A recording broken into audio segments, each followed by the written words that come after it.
Before I call the meeting to order, I just want to mention that Dave's not going to be here tonight. He's under the weather.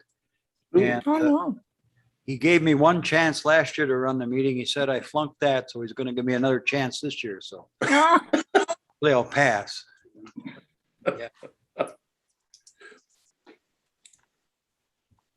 I got 7 o'clock. We'll call a meeting to order the Dunn County Board of Supervisors Wednesday, October 13th at 7 p.m. Next order of business is the Pledge of Allegiance.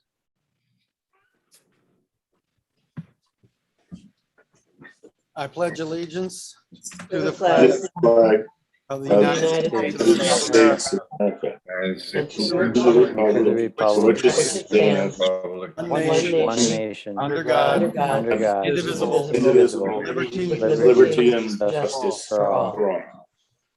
Justice for all.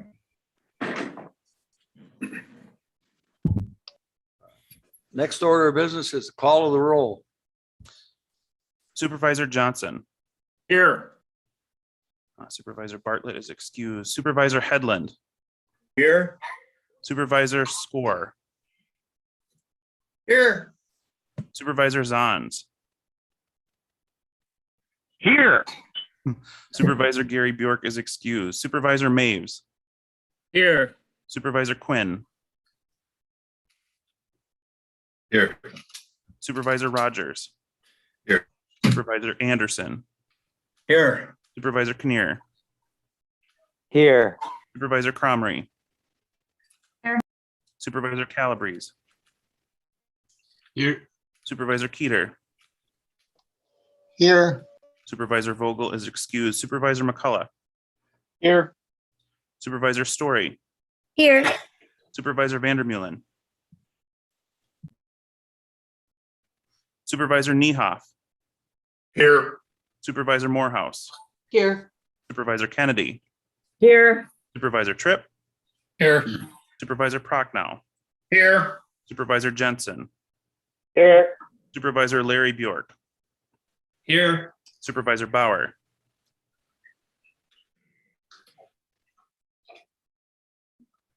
here, Supervisor Leno. Here. Supervisor Hartung. Here.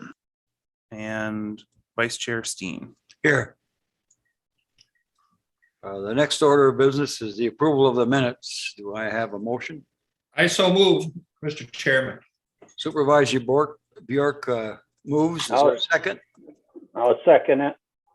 Supervisor Jensen seconds. All those in favor signify by saying aye. Aye. Aye. Same sign. Motion approved. Next order of business, presentation of petitions, memorials, and other communications, of which we have none. Next order of business is public comments. There are no public comments. Okay, thank you, Krista. The next order of business is the appointments.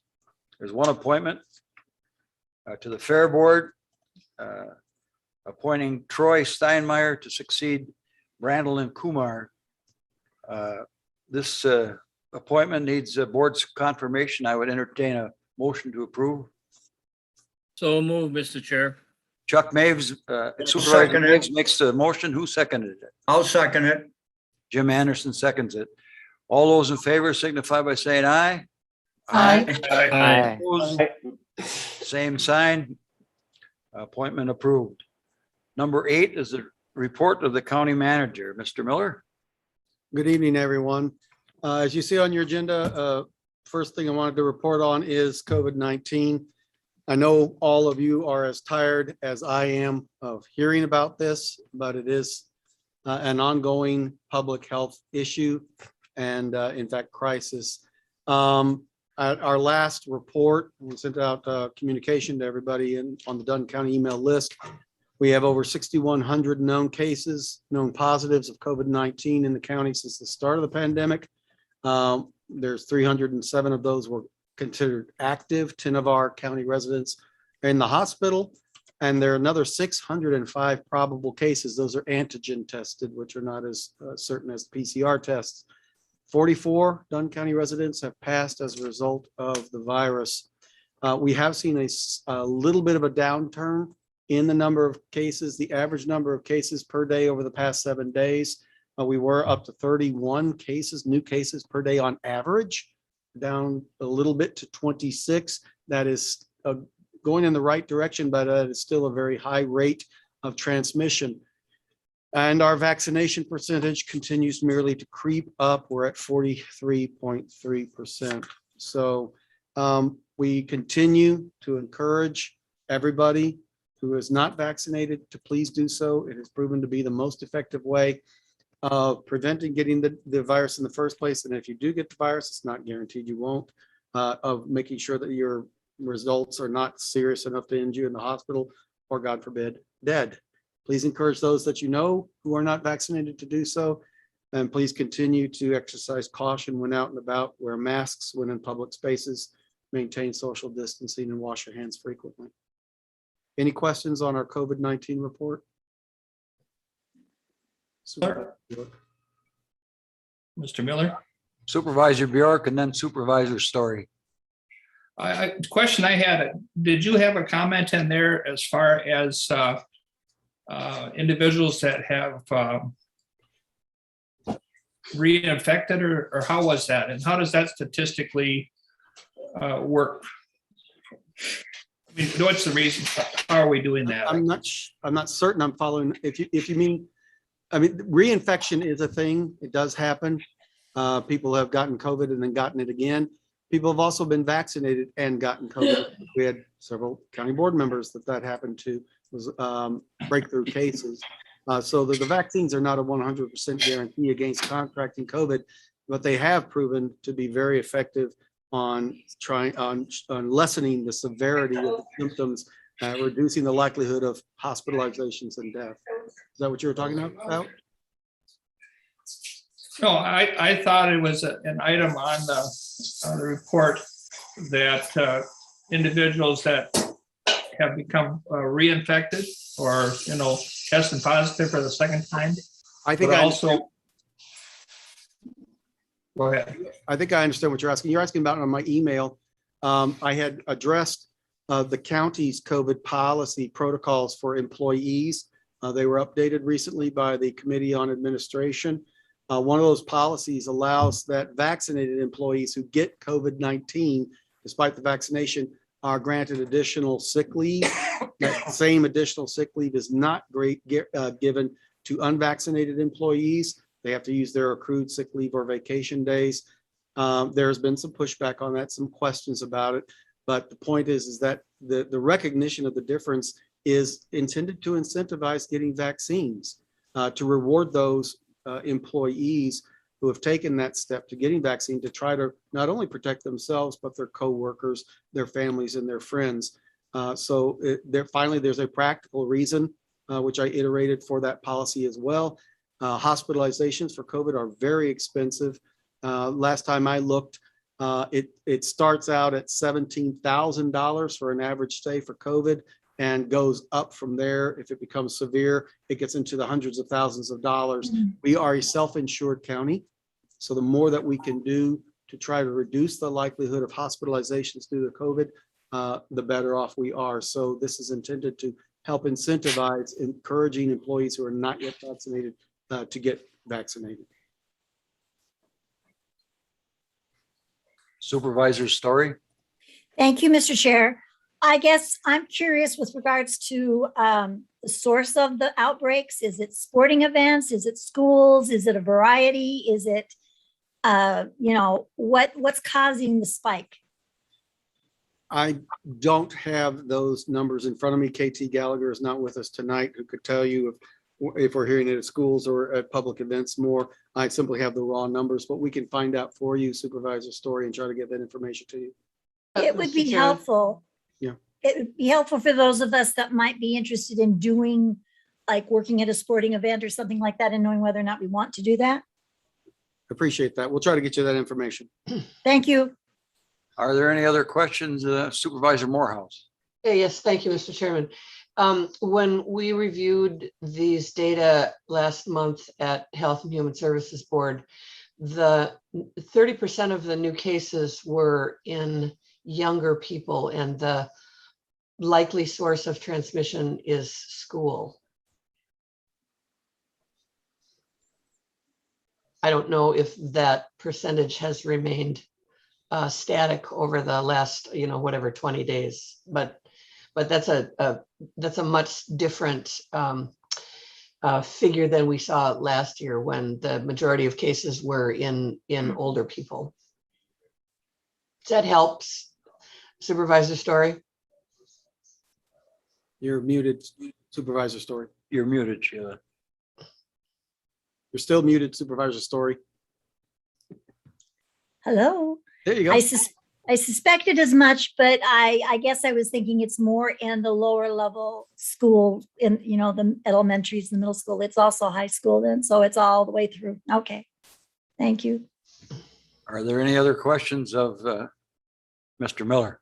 If not, carry on, Paul.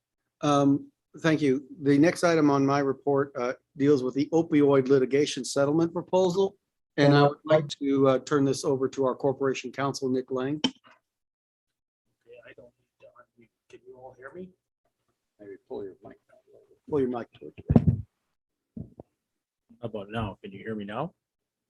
Better. Talk a little bit louder, but yes, you're on. Is my mic on? Yes, it is. Okay. Well, after a few years of not seeing much movement, things have been happening kind of fast with some aspects of the opioid litigation. The county joined on as a plaintiff by resolution probably about, I don't know, 3 years ago, maybe a little more. You probably read some of this information in the news or seen it in the news. A number of the defendants have filed bankruptcy, which brings all of the claims against them under the authority and purview of bankruptcy courts. And so a lot of extra detail, negotiation, and terms and conditions have to be worked on in that context. Settlement it's not absolutely final yet, but tentatively final settlement has been reached with Johnson and Johnson and and distributor defendants. Some details regarding the settlement. Distributors will be paying annually for 18 years. Johnson and Johnson will be paying annually for 9 years. Generally speaking, 70% of the settlement funds must go toward opioid abatement expenditures. So there's a limitation. The courts, very early on, it's been a common theme since the very beginning that the courts were not going to look at this as a prospecting opportunity for governments with health departments or healthcare facilities where treatment for opioid addiction, law enforcement activities, whatever.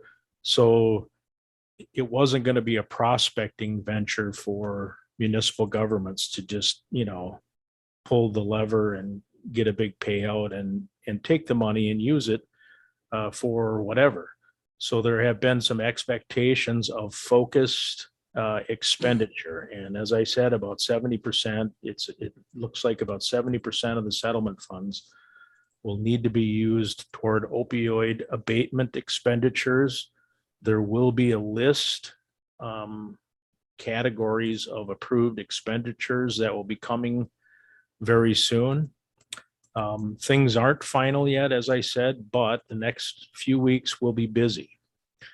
One thing is to maximize the settlement amount for each state. So there are plaintiff governments who filed claims all throughout the United States.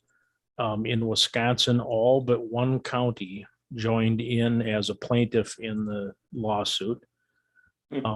And there are towns that have health departments and, and provide services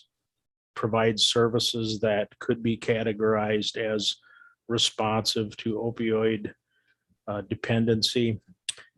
City governments in joint operations with all of them. And so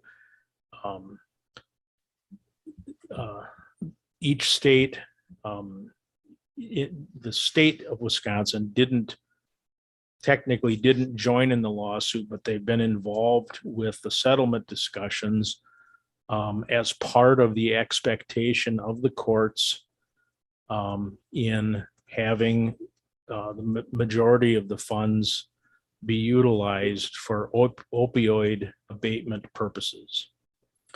And so in order to maximize the settlement amounts for each state and to make the process quicker, there is an expectation of what they call a global delivery to the settling defendants.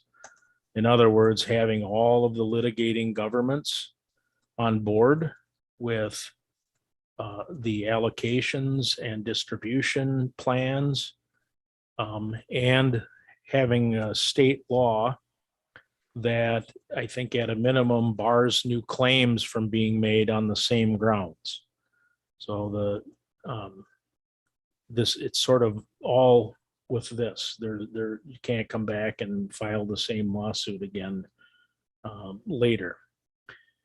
Wisconsin is positioned very well because, as I said, all but one county joined in the lawsuit. There's been a recent enactment of law in the state that affects the distribution of the settlement proceeds, including limitation on filing new claims. So cities, counties, some states, the state of Wisconsin will be all participating in the settlement. We're still waiting on specifics for as to the allocation among the participating municipalities. We will need to sign an allocation agreement and participation agreement and adopt an approving resolution. These will come before you for review and action at your November meeting, which is in just a couple of weeks, I think 3 weeks. And there are still a number of entities remaining as defendants.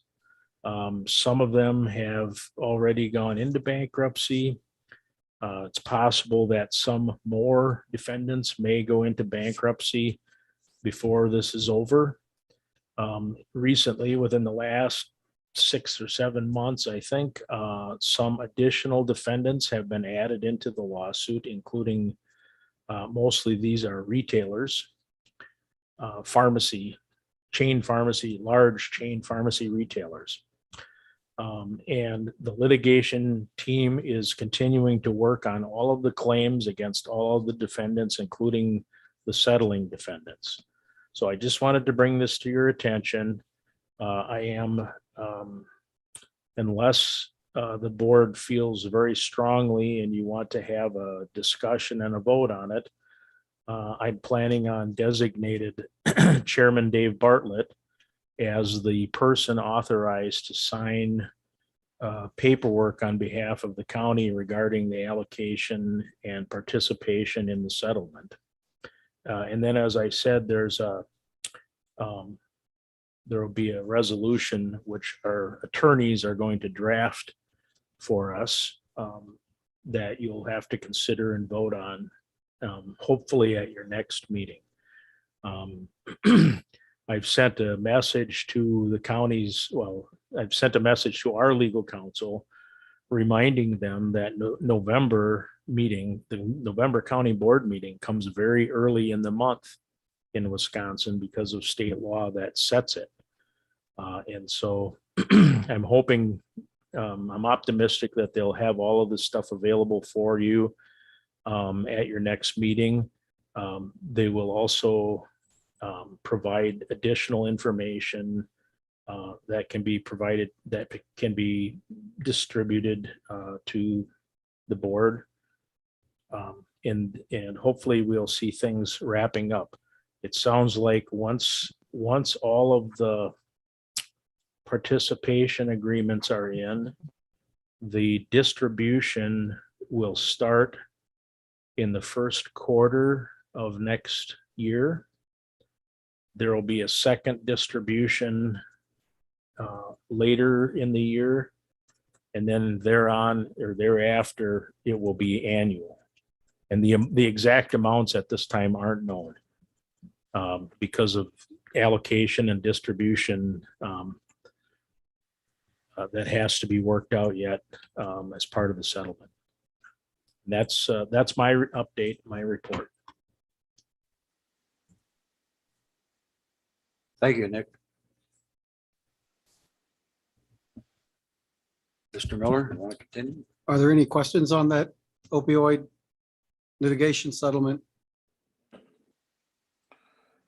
If not, move on to purchase orders over $40,000. You have the list of them in the packet of materials distributed for this meeting. You will see that all of them over 40,000 are tied to the highway department this time for road construction. Are there any questions regarding the purchase orders?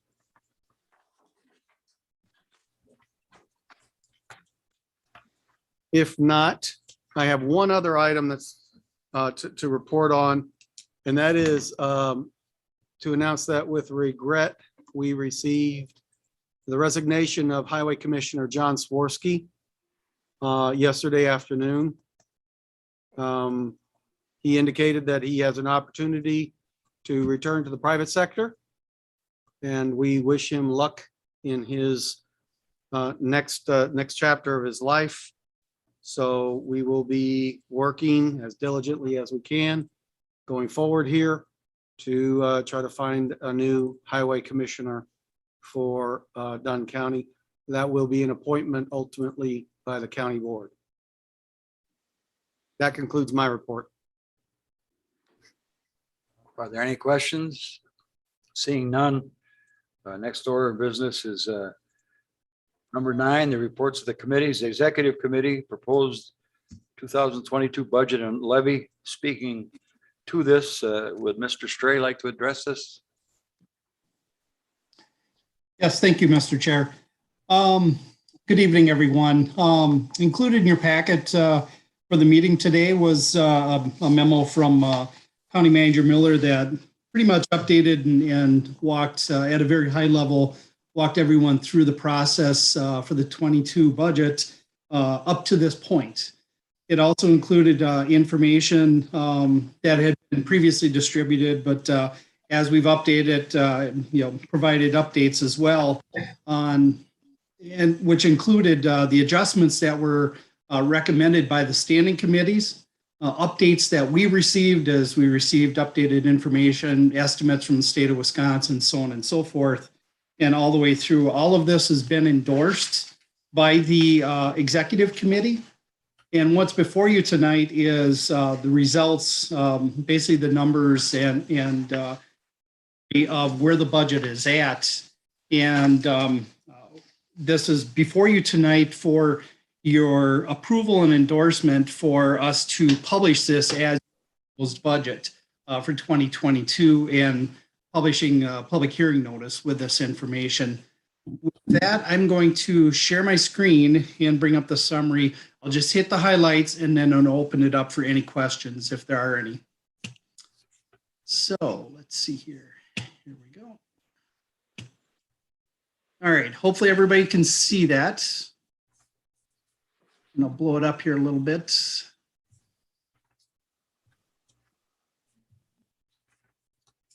There, hopefully that's a little bit better to read. Essentially, I'm going to start on the bottom line.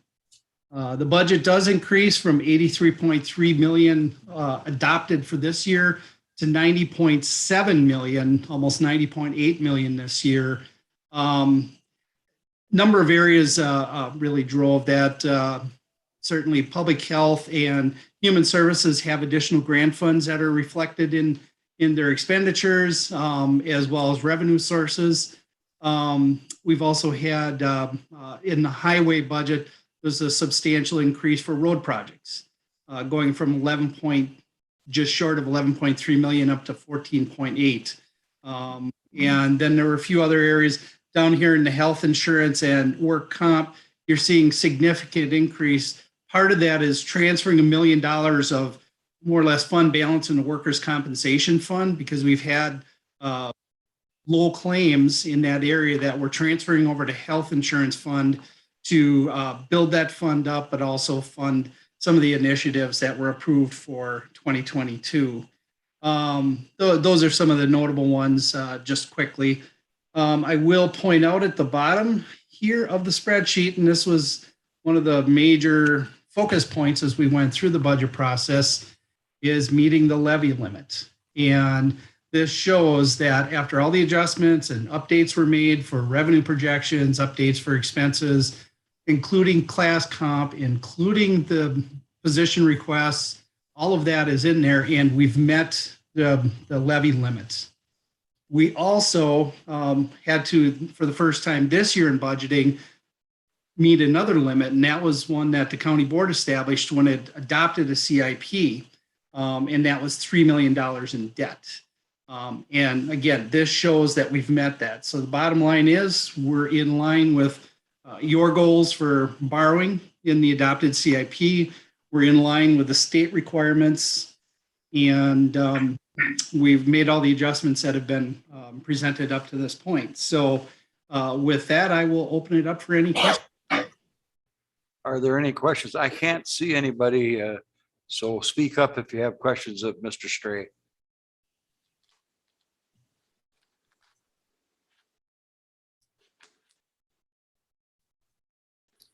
I have one question, if I may. Tim, Can you hear? Supervisor Leno. Okay. I'm seeing here on the second page, referring to the amount available at 35%. I see that highlighted. And at 1.9 million, and then by the time we're making some transfers and adjustments, it's down to deficit of 1.5 million, and projected fund balance then is 472,000. Is that a workable number for a general fund balance? Let me explain that. Thank you for asking the question. That Right. is what that's intended to show is the projected available, and maybe I need to put available Okay. of the 35%. So that 472,686 in the last column Yes. estimated to be available in and above what's in the budget right now as proposed use of fund, general fund, unassigned fund balance. It means that, if there's a need for funding other projects or covering other costs, if we want to still maintain that 35% goal, we've got some flexibility. And again, these are projections and estimates. Okay. I thought we had run for some one way to look at things, but then when I saw that, I went, wait a minute, I don't know if we can run the show with this. That's all. No, and certainly we wouldn't have proposed that. We would have had Okay. a conversation, but thank you for raising that, because maybe I'll need to clarify or retitle that just to make it clearer. But hopefully everybody understands this is really just our way, and we've done this annually every year. We just haven't presented it in this format. But Okay. we've talked the 4 budgets I've been here now, is we wanted to keep a 30 to 35% fund balance. The county's always been conservative that way and generally has met the target. If you recall in last year's budget, we actually had to bring it down to 30%. And that was quite a topic of conversation. This year, thankfully, things are lining up that we can be back up to that 35%. One of the biggest things that's helped us is ARPA and the ability to budget the use on that. Now, I'll still put the caveat out that I've put out before. Those rules are still not final. All indicators are that we will be able to use it as we're budgeting. But stay tuned. They just moved back the first reporting date that was due at the end of this month because the federal government doesn't even have the rules finalized. So we're Okay. watching, but we're confident from all indicators that we're fine. But it did, cover 3.2 million of the $5 million deficit that we started with. And if I may, just to reiterate, Supervisor Lee, now, maintaining 35%, which is our goal in our fund balance, we had approximately 2 million to play with. We're allocating in this budget approximately 1.5 million, leaving us approximately 500,000 that we could still potentially allocate without touching the 35%. All right. Thank you for the clarification. Supervisor Rogers, did you have a question? My internet's really bad. I don't think I can say too much here. Am I chopping up or am I coming? We can hear through you. okay? You're fine.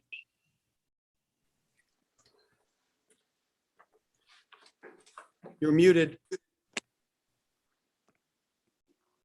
I do have a couple comments I would like to make if it's okay. I'd like to address the excessive borrowing that we're doing. We have reallocated the highway budget and sent it to other departments. Why? Because it can fill this void, because we can fill that void with borrowed money. This is our way around solving our budget problem with temporary fixes. We are not fixing the deficit issue, but making it worse. Why are we kicking the can down the road for someone else to have to solve this problem? I'm sure my numbers are off a little bit. I'll concede that ahead of time. I'm not a CPA by any means, so I may make a couple mistakes in my review, but the truth is the truth, and we are delaying and compounding the problem. The highway budget appears to be 10.6 million. Within that number, we have almost $2 million, 1.95 in borrowed money. This is the 967,000 and the 985,000. We're using 3.1 million in COVID money, the ARPA money, to pay for the annual highway improvement projects. That's 5.1 million we are short for the budget. We also have the 727,000 in the wheel tax that will expire after this year. We get 1.6 million back from the state. So we're only really using 3.1 million in levy money to apply to the $10.6 million budget. This concerns me. When the county board voted to extend the capital improvement borrowing to 3 million per year, using it for budget shortfalls was not what was presented. We have $5.1 million deficit in the highway budget because we've diverted the levy money. We are using borrowed money to circumvent the levy cap. And just because we can, don't make it right. We are wasting, I shouldn't say wasting, I believe we are wasting COVID money to backfill budget shortfalls when this money should be used to help with true capital improvements, like broadband for people trying to work from home due to COVID and multiple other issues. I don't support this budget, and I no longer support the 3 million in borrowing for capital improvements. I believe we need to balance our budget, as hard as it is, and work to increase our tax base, not tax all the residents of Dunn County excessively. That's my 2 cents. Thank you for listening. Thank you, Supervisor Rogers. Are there any other questions?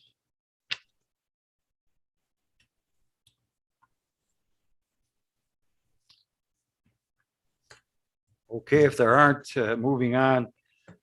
Item number 10. Mr. Chair, we will need a motion on whether you endorse this as your proposed budget. I don't believe it.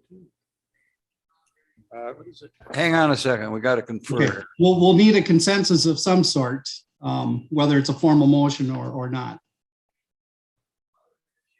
While we're figuring that out, I do have a question of Mr. Miller. When he has time, I'd like to hear his response or someone from the executive committee to response to what Supervisor Rogers said. The response I would give is that every year, the budget is a matter of weighing the pros and cons of borrowing against the limits on levy, against the needs that are expressed not only in highway, but across all the departments and across all the requests. We have been in a position for many years of having to prioritize and weigh which good ideas and important services we can afford and which we cannot.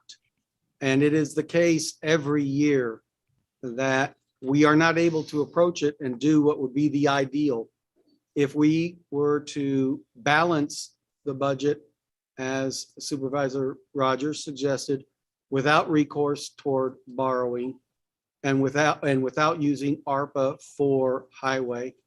And yet provide all the funding requested by highway for projects. Many services and programs would have to be severely reduced or eliminated. And as happens every year, the balancing act reflects the priorities on the parts of the supervisors that are involved in reviewing department budgets. And then ultimately the executive committee that's charged with pulling it all together and producing something balanced. Is it ideal? Far from it. Is it what any of us would choose if we were in charge? Not at all. Is it the reality that we face given levy limits, reducing revenues, increasing costs, and high demand for the services, the whole range of services that we are asked to provide for? Yeah. Are we kicking the can down the road? No more so than any other year. There will come a time when we are faced with making even tougher decisions. And please bear in mind, there was nothing about this year that was easy. There was a lot of serious conversation, a lot of options explored, and a lot of hard decision making that was done. It's getting harder every year. We're not kicking the can down the road because the can is always with us. We can't get rid of it. All we can do each year is the best that we can do with the resources available for us. Does it solve the problems? No, it doesn't solve the problems because many of those problems are beyond our making and they're beyond our capacity to solve. That would be my answer. Thank you, Mr. Miller. I'm wondering if someone from the executive committee would like to comment on the budget.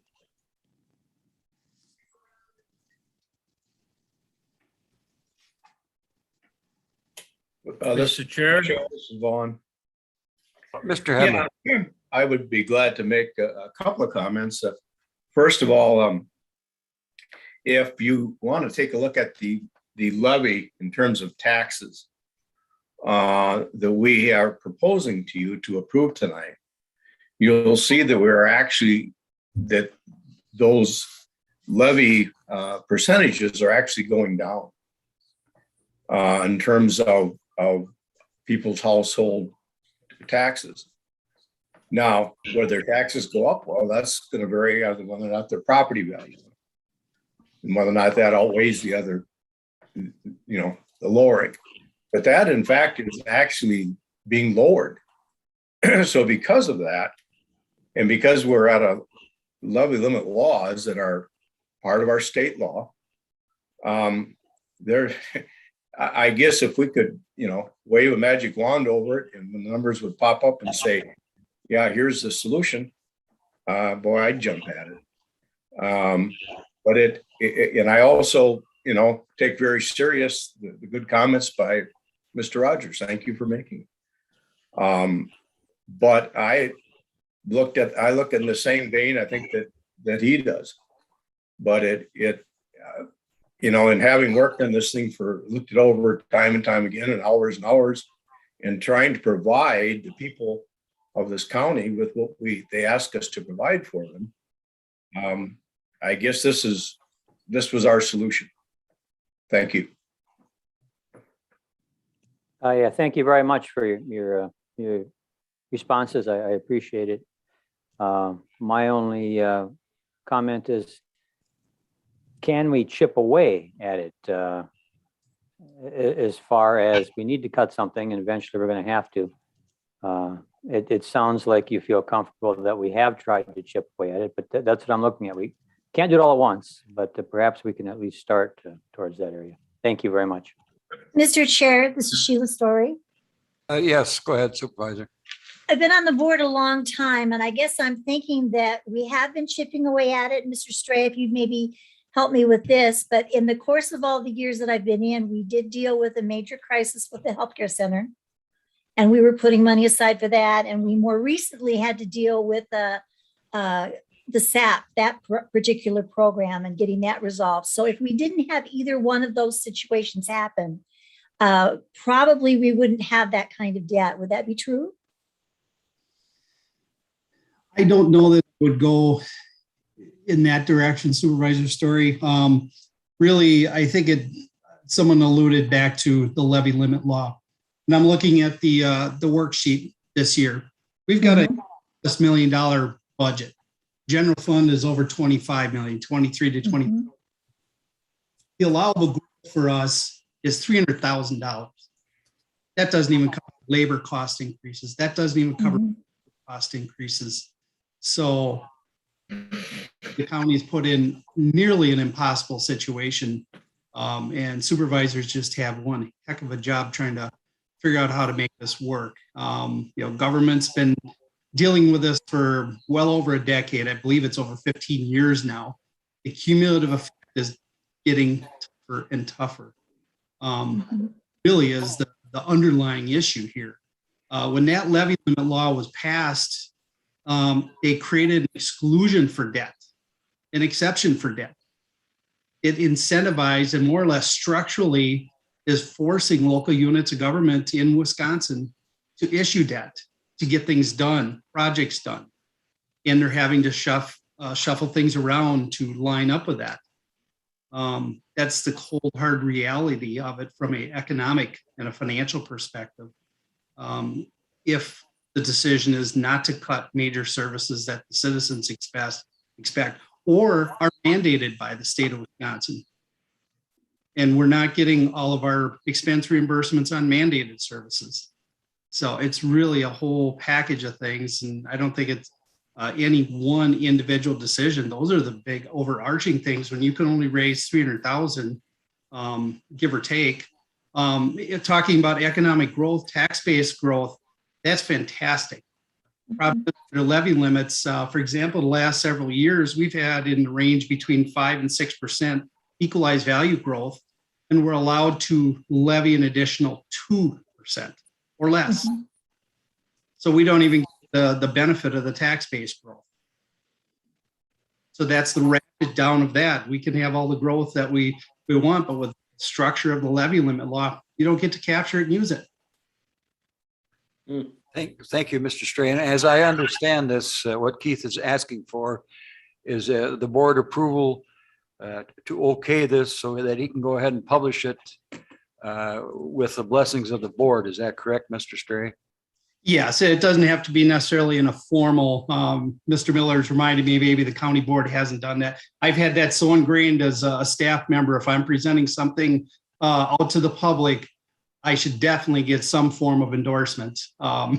Maybe that's my 23 years of rock that's seeped in there. So, well, I would entertain a motion to approve the presentation that Mr. Stray gave us. I would Mr. make Chairman, that also motion. move. I would make a second. Supervisor Morehouse motions, Supervisor Story seconds. All those in favor signify by saying aye. Aye. Aye. Opposed, same sign. Give them time. Oh, Excuse me. Just let all the ayes come in. and then- I jumped the gun there a little bit. Did all the ayes get to say aye? Aye. Aye. Aye. Aye. Aye.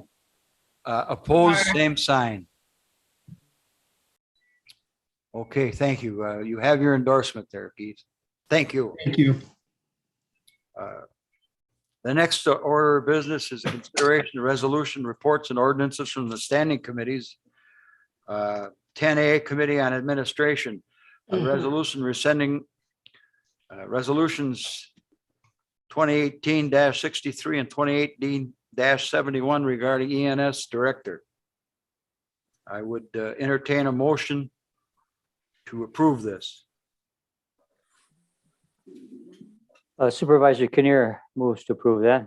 All right, is there a second? Supervisor Morehouse. would Semolina. second. Supervisor Quinn seconds. We now have a motion and a second to approve this. Is there any discussion? Hearing none. Wait, there is. Supervisor Quinn. Oh, excuse me, Supervisor Quinn speaking to the motion. Thank you, Mr. Chairman.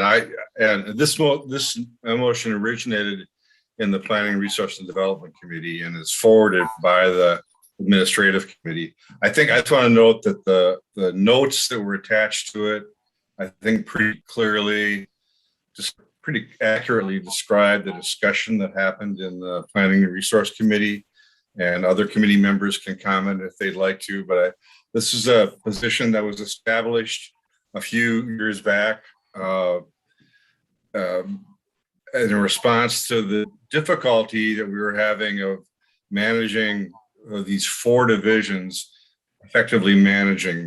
There were certain, it's a good situation and that it doesn't require administrative oversight, but it has to work well. And things were perhaps, there were some problems with that.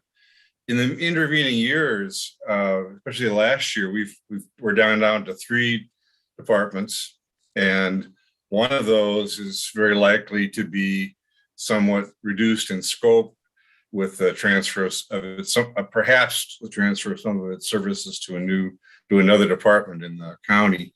So and we have new staff, and it feels like the collaborative management system is working effectively. That's our feeling as a committee.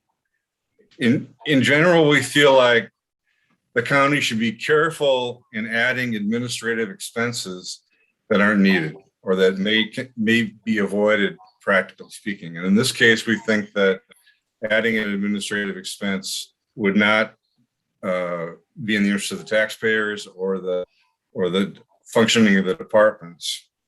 I also would note that if in the future that changes and we feel like, or the administration feels like there's a need to put this position forward, it's fairly straightforward to reinsert it into the process. The committee has to request it and we'll act on it. There's no additional expense really in doing that. So we feel like it's an appropriate decision to ask the board to take. And if there are other members of the committee that want to comment, that'd be fine with me. Thank you, Supervisor Quinn. Are there any other comments or discussion? Hearing none, all those in favor. Supervisor Head. Excuse me, Supervisor Headland. I didn't see you. I apologize. That's okay. Thank you very much. We had a lot of discussion on this at our admin committee. And I very much appreciate all the information that the committee forwarded to us and the reasons for it. And I think they were correct. But the thing that I guess I liked about having this unfilled position, but still a named position, there is that if in fact the issue would arise again, where these departments could not function together and govern themselves, that I would hate to see us get into a position where we would have to go through the various committees, bring it up before the board, trying to find monies ahead of time. And then to the point where maybe we would lose 1 or 2 valuable staff members because of some disagreements that we couldn't address by naming someone who could maybe even temporarily oversee this situation as a director. And then, we could choose to fund it for 6 months, 3 months, a year, or whatever. But I like the flexibility. I'm not saying it's the only way to go, but I like the flexibility that having this available to us may offer. And that's my only reason and concern about rescinding it entirely. Thank you. Are there any other questions? I can't see Supervisor Kinnear here. Supervisor Kinnear, then Supervisor Tripp, and then Supervisor Morehouse. Supervisor Kinnear. Okay, thank you. And I understand Supervisor Headland's concerns. I just think that with it sitting there, that's the solution. All of a sudden, we're going to fill it. What I would rather do is say, okay, we might have a problem. It's going to take 2 or 3 meetings, maybe, or 2 or 3 months, maybe, to take care of it. But rather than just jump and say we're going to supervise 2 smaller departments, I would rather look at the situation and say, what do we need? It's a short period of time to take care of it. And I'm thinking 6, 8 years down the road, many of us won't be here. You see that position there and it says, oh, that's supposed to be funded. We better fund it. So I much prefer not to see it there. It can be reinstated. And while it's being reinstated, maybe there would be other solutions that would cost less. So thank you.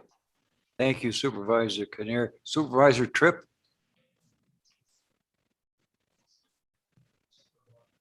You're muted, Jim. Thank you, Mr. Chair. Supervisor Kinnear pretty much just answered my question. One of the things that I was going to ask is, it's been on the books for a few years with no particular, doesn't seem to have made any difference. But I think Supervisor Kinnear did a good job in rationalizing why it might be a good idea to get rid of it at this time. So thank you.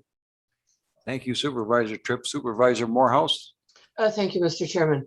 When this initially, 3 or 4 years ago, came before the PR&D committee, I think the committee had a lot of concerns about the idea of adding another level of administration.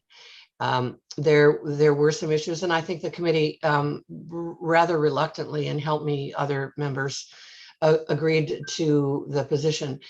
In the intervening years, and we've never been able to afford the position, and we certainly can't now. In the intervening years, whatever issues existed in the E&S department have been fully resolved. The collaborative team is working extremely well. We have some great, wonderful staff. Things are moving very well. We can neither afford the position, nor I think do we need the position. And so it just seems prudent. If ever we have to revisit it, we can certainly revisit it, but it seems prudent at this point just to rescind the resolutions, just to rescind the position. Thank you, Mr. Chairman. Thank you, Supervisor Morehouse. Is there any more discussion regarding this resolution? I can't see everybody, so if you have a question, speak up. If not, we'll move ahead with the vote. All those in favor of the motion signify by saying aye. Aye. Aye. Opposed, same sign. The motion carries. Thank you. The next order of business is 10A2, resolution amending the Dunn County Handbook regarding holidays. Speaking to this, would Supervisor Headland like to address it? Thank you, Mr. Chair. I appreciate the invite here.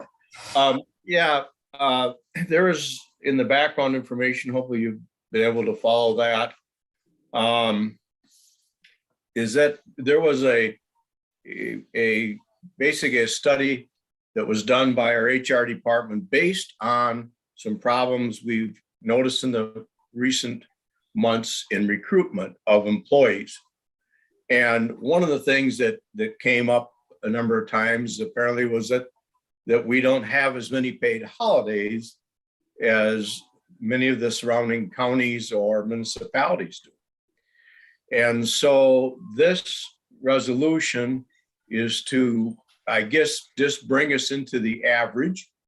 I guess I could call it that. And again, that information is in the second page in the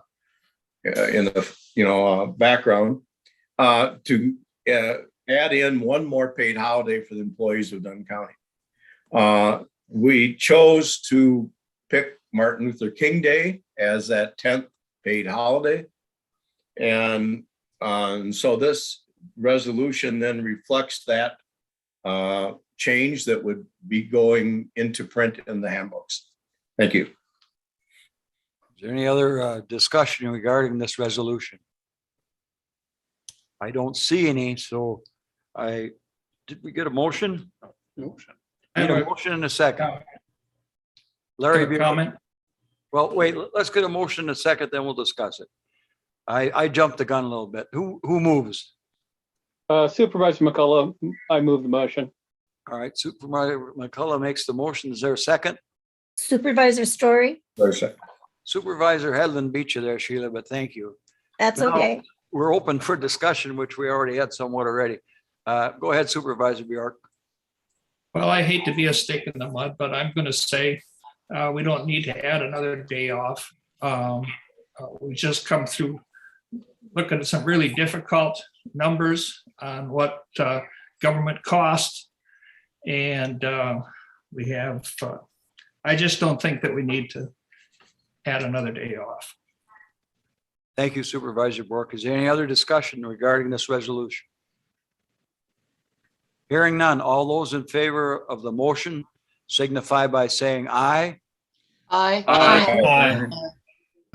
Aye. Those opposed, same sign. Aye. Thank you. The motion passes.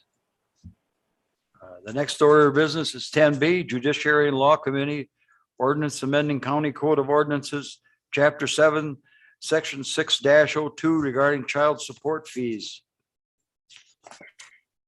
First reading. And it's our first reading.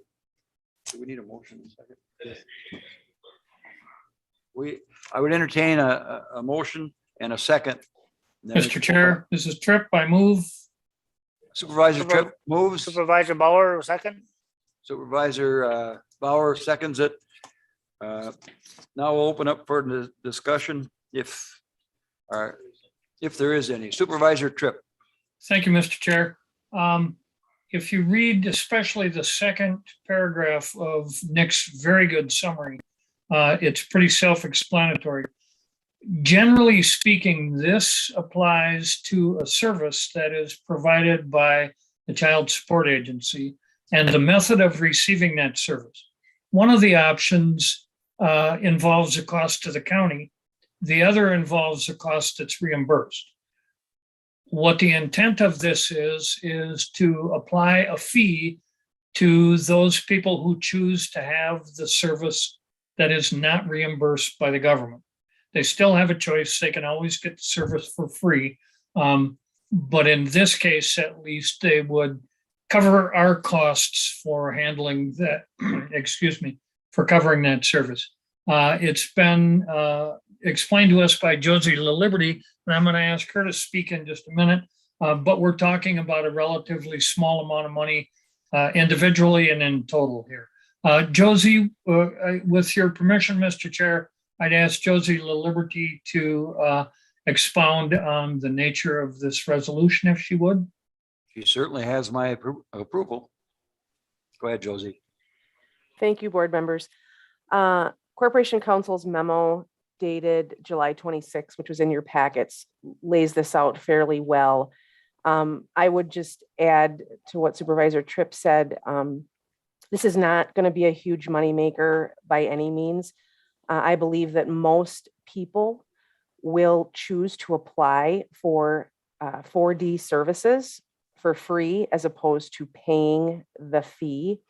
That being said, I would like to point out there are some persons who, if their court order is for spousal maintenance only without a child support component to it, they are ineligible to apply for our services. So those persons would have to pay the fee.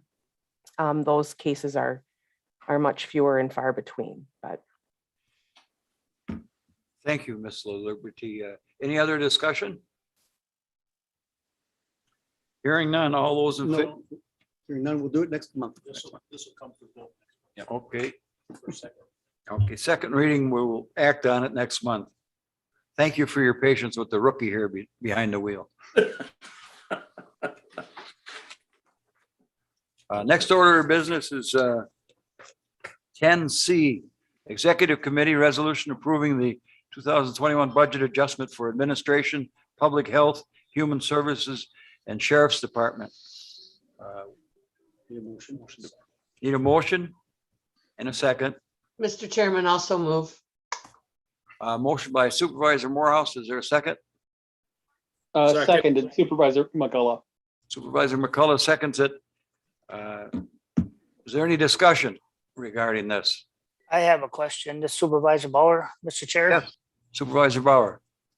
If you're looking at the columns on there, I think column number 2 is off by $20. It must be a typo in there somewhere.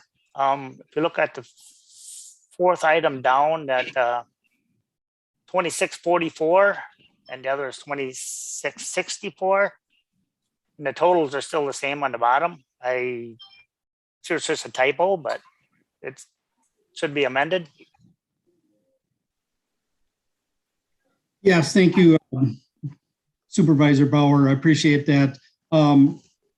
We can go with the total dollar amounts and make an administrative correction if that's okay with the committee to make sure that that's firmed up and balanced out. Apologize for that typing error. Okay, is there any other discussion, questions? Thank you, Supervisor Bauer. You're a Hawkeye over there. All right, this is roll call? This is a roll call vote. We need a 2/3 approval rate. And with the understanding that we're approving the bottom line numbers with the adjustments to be made internally by the CFO. Supervisor Headland. Yes. Supervisor Headland votes yes. Supervisor Jensen.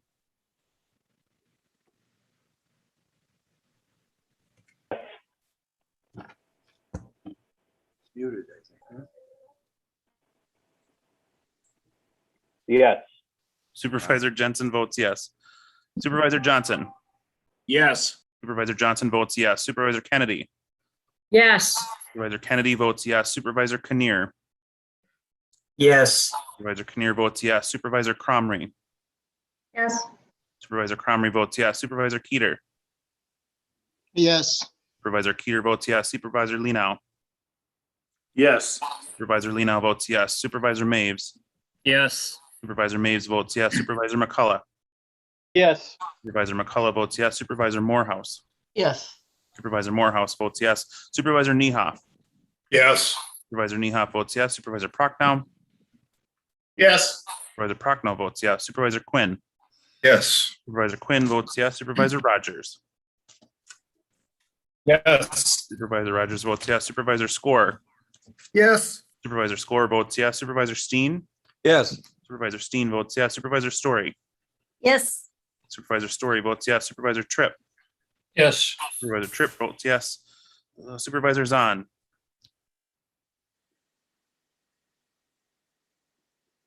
Yes. Supervisor Zahn votes yes. Supervisor Anderson. Yes. Supervisor Anderson votes yes. Supervisor Bauer. Yes. Supervisor Bauer votes yes. Supervisor Larry Bjork. Yes. Supervisor Larry Bjork votes yes. Supervisor Calabrese. Yes. Supervisor Calabrese votes yes. Supervisor Hartung. Yes. Supervisor Hartung votes yes. That passes. Motion passes. The next order of business is announcements. This one, pay attention, please. The next county board meeting date, November 9th, which is a Tuesday, 2021. The state tells us that's when we got to do it. Is there any other announcements? I have none. Anybody else?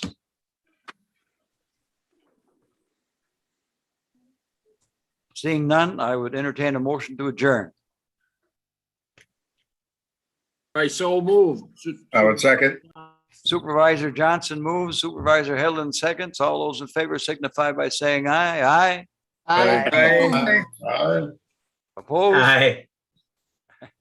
Opposed? None. Motion carries. We are adjourned.